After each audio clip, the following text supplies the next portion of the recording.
that shows where emissions are at in Canada. They have a little line graph there, and the line is pretty much flat. I mean, it goes a little up and down, but for the past 20 years, Canada's emissions have been flat.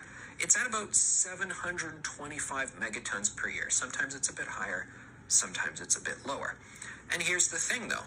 If that number has been flat, and yet for the past 20 years, there have been hundreds of thousands of people coming to Canada, more people being born, more people immigrating, and so forth, the population has considerably increased. So that's kind of something, that the emissions are flat, but there's more people doing stuff that would presumably create emissions, which is why they're also able to conclude, and I'm just talking about government reports here. This is all from the government, from the Liberal government's own various departments that they manage, that Canadians' emissions as individuals have gone down 20% over the past 20 years. Emissions are dropping. Canadians' per capita emissions are dropping big time. How did this come about? Well, these government reports say there's innovation, there's technological breakthrough, and then they put regulation in the mix. I would imagine that they would like to argue regulation plays a greater role than it does, because government would always like to flatter themselves into thinking that the things that they are doing are the most integral things.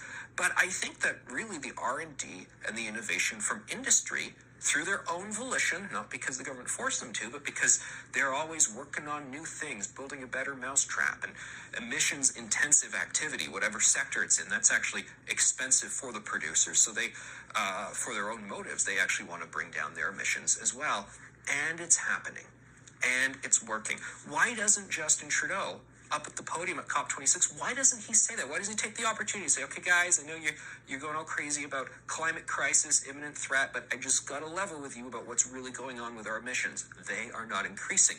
Well, because I think if he did actually level with people about that, one thing they would start to think about, particularly if they saw that industry's own R&D and innovations is what's behind that, they'd go, well, what's the point of these COP26 gatherings, really?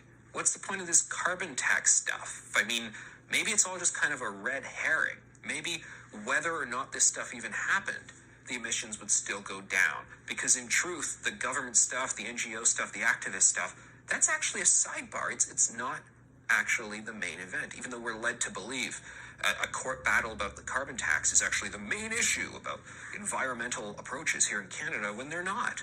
What all these very smart and accomplished industrious people are doing back at their private sector jobs and so forth, working on new innovative technology, that's actually the main event.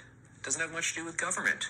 And it obviously then diminishes the arguments that government should be doing all these things that they're doing in the first place.